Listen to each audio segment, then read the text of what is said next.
Namaskar children. The dimensions of business environment we have done. Today, the importance of business environment we are going to start. In this, we'll see that why the clear understanding of business environment is important for the managers of organizations. So the first point is it enables the firm to identify opportunities and getting the first mover advantage. So first we see that what is the meaning of the term opportunities. Opportunities refer to the positive external trends or changes that will help a firm to improve its performance. So early identification of opportunities helps an enterprise to be the first to exploit them. Otherwise, it will exploit by competitors. For example, Maruti became the leader in the small car market because it was the first company who recognized the need for small cars in Indian market. An environment of rising petroleum prices and a large middle class population in India. So environment provides numerous opportunities for business success. So early identification of opportunities helps an enterprise to be the first to exploit them instead of losing them to competitors. Move on to the second point. It helps a firm to identify threats and early warning signals. So here, threats refers to the external environment trends and changes that will hinder a firm's performance. Environmental awareness can help managers to identify various threats on time and serve as an early warning signals. Besides opportunities, environment happens to be the source of many threats also. For example, if an Indian firm finds that a foreign multinational is entering the Indian market with new substitutes, it should act as a warning signal.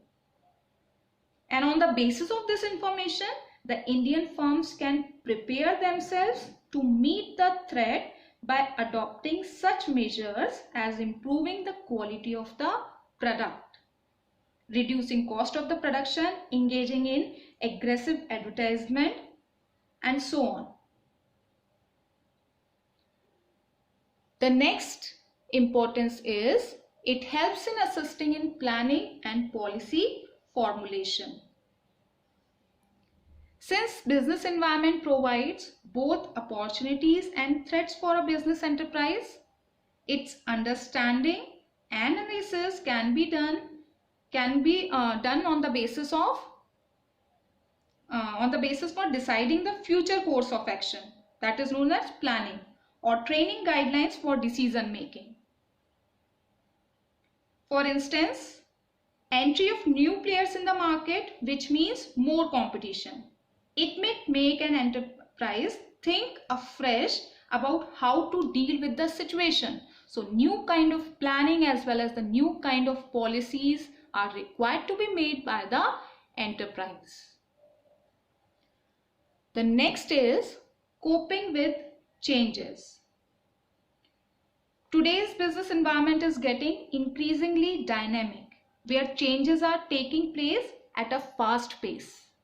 So if the business is aware of its environmental changes, then it can take possible measures to exploit the situation or take remedial measures to survive.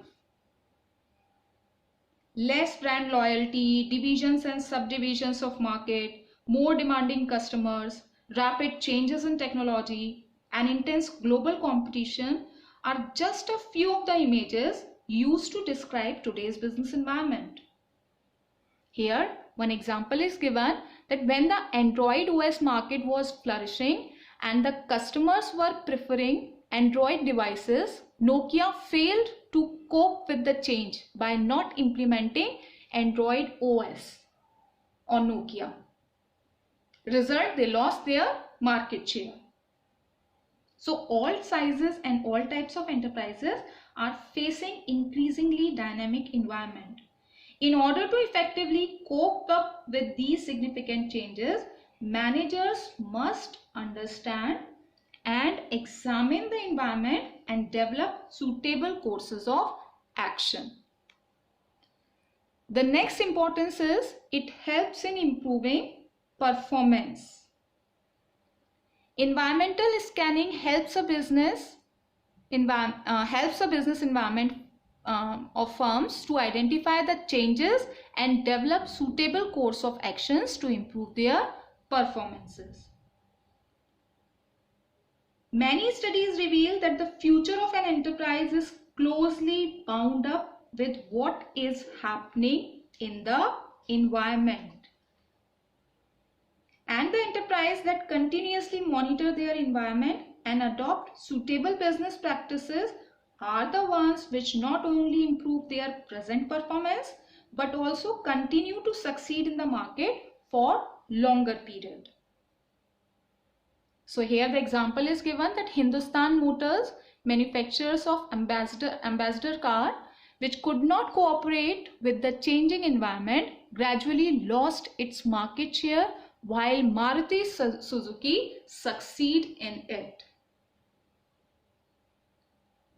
So a business environment relates to whether or not it really makes a difference in the performance of an enterprise. The next importance is helpful in tapping and assembling resources. Businessmen have to supply the goods to market according to the demand in market. To produce goods, they need raw materials. So environmental study helps them to collect raw materials, keeping in mind the products demanded by the environment or the consumers. To engage in any type of activity, a business enterprise assembles various resources like finance, machines, raw materials, labor. So they have to decide to provide these resources with their own expectations to get something in return from the enterprises. Because the enterprises depends on the environment as a source of inputs or resources and as an outlet for outputs, it only makes sense that the enterprise design policies that allow it to get the resources that it needs so that it can convert those resources into outputs that the environment desires. This can be done better by understanding what the environment has to offer. So these are the importance of business environment. Now, here we see that what are the features of the new industrial policy which was introduced in the year 1991. Abolition of industrial licensing, public sector's role diluted, free entry of foreign investment and technology, and amendment of MRTP Act. So these are the simple features of the industrial policies which were introduced in the year 1991. So one by one we are going to see this. Abolition of industrial licensing system. Here now there are only 3 industries for which licensing is compulsory.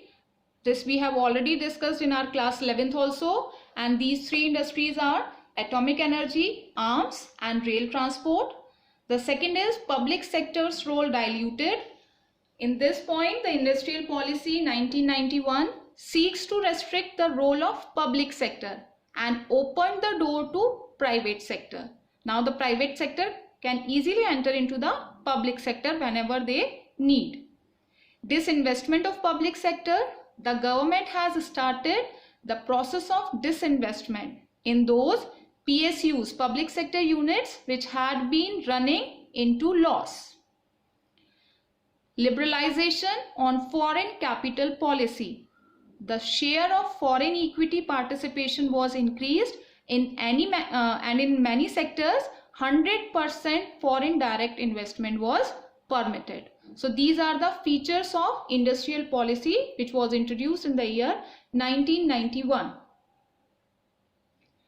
Now, these are the major impacts of the industrial policy. These three branches are very important. New economic policies, with the help of this policy, three of the aspects have been introduced. The first one is liberalization, privatization and globalization. Okay, so here we are going to see that what is there in these 3 points. So the first point is liberalization. First we see that what is the meaning of this term. It means liberating economy from unnecessary controls and regulations and making the economy more competitive. So the 1991 policy introduced the following measures which are given.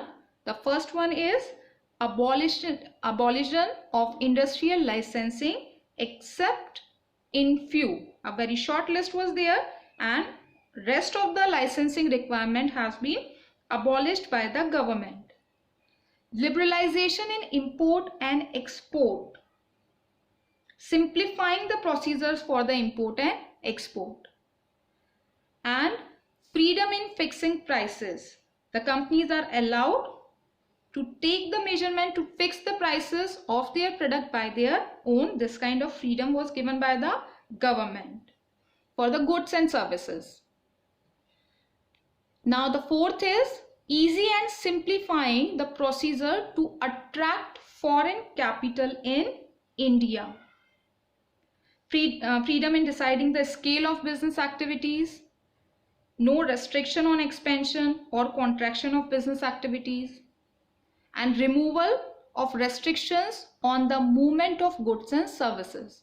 Free movement of capital, free movement of goods, free movement of services, labor, so that the greater competitiveness can be raised. The next is freedom in deciding the scale of business activities. So, the expansion and contraction related restrictions removed by the government. Reduction in tax rates and lifting of unnecessary controls over the economy. Means all the unnecessary control which were there earlier, those have been removed by the government.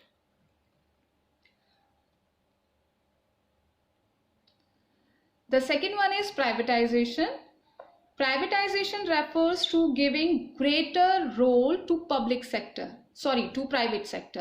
and reducing the role of public sector. Privatization is the opposite of nationalization. To achieve this, government adopted the policy of planned disinvestment. Means transfer of business ownership and control from public to private by selling government's share in it.